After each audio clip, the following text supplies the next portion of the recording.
Ya, sebelumnya kasus polisi tembak polisi terjadi di Lampung, pemirsa. Peristiwa itu terjadi di kediaman korban. Korban tewas setelah ditembak rekannya sendiri, Aibda RS, yang menjabat sebagai Kanit Provos di Polsek Uwai Pengubuan. Saat itu korban yang sedang berada di rumahnya didatangi pelaku yang kemudian menembak senjata api dinas miliknya ke arah korban hingga mengenai bagian dada sebelah kiri. Korban kemudian tersungkur dilarikan ke rumah sakit oleh pihak keluarganya, namun nyawa korban tak tertolong. Sementara unit Provos Polres Lampung Tengah segera mengamankan pelaku. Berikut senjata api dinas miliknya yang digunakan untuk menembak korban. Diduga aksi itu dilatar belakangi salah paham antara kedua anggota Polsek Uwai Pengubuan Polres Lampung Tengah tersebut.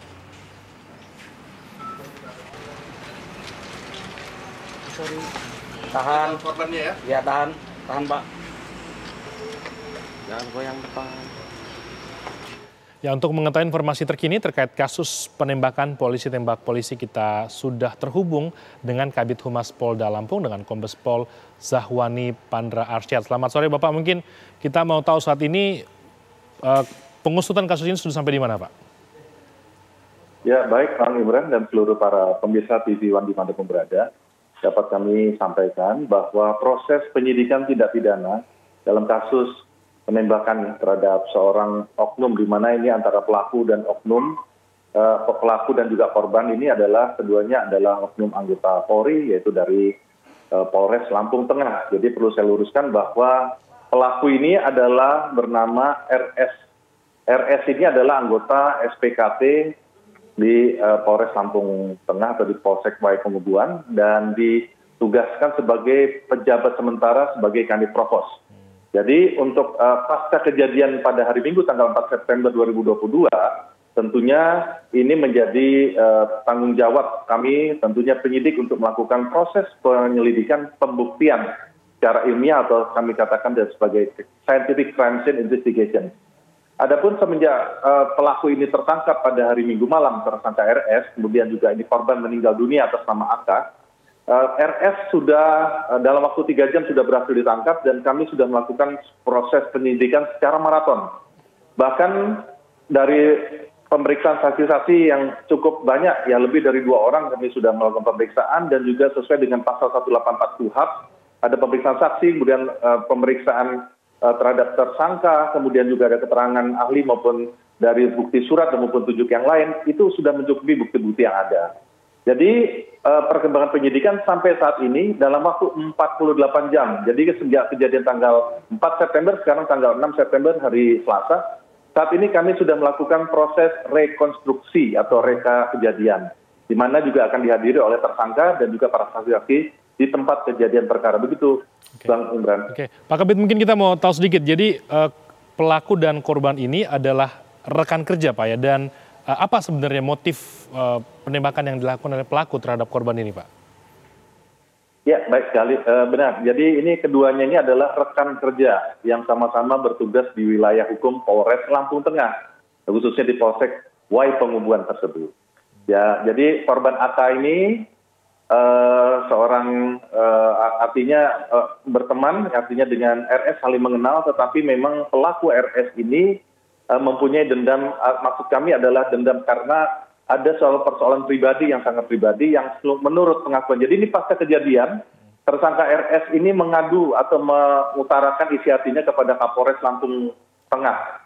Dalam hal ini AKBP Dovi Palevi diceritakan secara terus terang bahwa dia itu sebenarnya sakit hatinya. Kenapa yang menjadi motivasi terhadap tersangka RS melakukan suatu tindak pidana, yaitu sampai terjadinya pembunuhan tersebut. Jadi rupanya banyak sekali menurut pengakuannya korban AK ini sering sekali memberitahukan kepada pihak lain atau pihak luar tentang kondisi atau keadaan rumah tangga ataupun juga kondisi secara pribadi pelaku RS tersebut. Sehingga ini yang memicu dia sampai terakhir dari pihak lain yang mengatakan bahwa ya ibaratnya kamu itu diomongin dan sebagainya, sampai beredarnya beberapa chatting tentang kondisi keuangan ataupun kondisi daripada pribadi keluarga tersebut. Begitu yang membuat jadi pemicunya, sehingga terjadilah pertemuan pada malam hari itu yang terpicu kemudian dia secara secara tiba-tiba dia memunculkan dalam pemikirannya, langsung ingin mendatangi dan dengan kesalnya dia buka pintu dan korban sempat memberikan pelayanan dengan membuka pintu. Kemudian dia berikan pelayanan silakan masuk dan berada di ruang tamu. Sedangkan keluarga daripada korban AK ini, anak dan istrinya berada di beranda atau di sisi kamar sebelahnya, itu kamar ruangan keluarga. Jadi seketika itu saksi yang mengetahui itu tidak, artinya pihak anak dan istrinya atau keluarganya itu tidak melihat langsung, tetapi mendengar adanya suatu bunyi letusan dan juga ada suara permintaan tolong daripada korban. Dan seketika itu juga ditolong dan pelaku sempat melarikan diri. Itulah kira-kira yang bisa kami sampaikan, dan saat ini berkas perkara sudah mau dirampungkan, bahkan Kapolda Lampung Irjen Pol Ahmad Wiyagus juga memberi suatu penekanan dalam arti atensi perhatian khusus untuk secepat-cepatnya perkara ini diungkap dan secepatnya juga untuk segera diserahkan kepada jaksa penuntut umum. Dan berkas perkara sudah mendekati lengkap dan berbarengan juga untuk proses pidana di berkas ini adalah proses yang akan dilakukan oleh Satreskrim, penyidik Satreskrim Polres Lampung Tengah dan backup dari Direktorat Reserse Kriminal Umum Polda Lampung.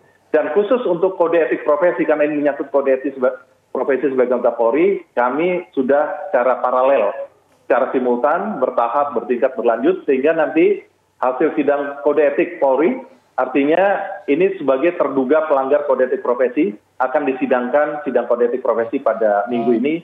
Insya Allah akan dilaksanakan pada hari Kamis tanggal 8 September 2022. Demikian, Bang Imran. Pak Kabit, jadi ini sebenarnya adalah berencana atau memang spontan oleh pelaku, dan pelaku ini ditangkap di mana Pak ketika melarikan diri setelah melakukan penembakan? Ya baik, jadi pada saat itu tim TK 308 membuat tim untuk melakukan pengejaran terhadap pelaku RS tersebut, dan dalam waktu kurang lebih dari tidak sampai 3 jam kita dapat dari sebuah rumah yang tentunya disitulah pelaku bersembunyi atau pelaku bisa kita dapatkan di wilayah hukum Polres Lampung Tengah tersebut. Dan akhirnya dapat kita ungkap, dapat kita cari kita meminta keterangan dan cukup kooperatif. Bahkan tim daripada bagian psikologi Biro SDM Polda Lampung juga melakukan pendampingan dalam hal ini, perhatian terhadap keluarga besar Polri, dalam hal ini adalah keluarga korban AK, karena ini korban AK ini meninggalkan seorang istri dan 2 orang anak yang masih remaja dan masih di bawah umur. Ini kan sangat trauma sekali, sehingga kami menerapkan suatu treatment, yaitu dalam trauma healing. Jadi ini treatment ataupun juga untuk mengembalikan kepercayaan ataupun juga rasa sedih yang mendalam, dan juga kita akan menggali keterangan-keterangan pendampingan melalui baik korban, pihak keluarga korban yang ditinggalkan oleh korban itu sendiri karena keluarga meninggal dunia, dan juga keluarga korban kita suatu berikan treatment yang namanya kita sebut dengan PTSD, yaitu Post Trauma Stress Disorder. Ini yang kita sedang lakukan, dan proses ini juga berjalan untuk pendampingan, termasuk juga kita melakukan observasi terhadap tersangka. Ya, ini yang kita lakukan upaya-upaya atau update yang bisa kami sampaikan, Bang Imran. Baik, terima kasih banyak Kabid Humas Polda Lampung, Kombes Pol Zahwani Panda Arsyad, atas waktunya sudah bergabung bersama kami di Rekam Perkara. Kita tunggu terus Pak perkembangan kasus ini.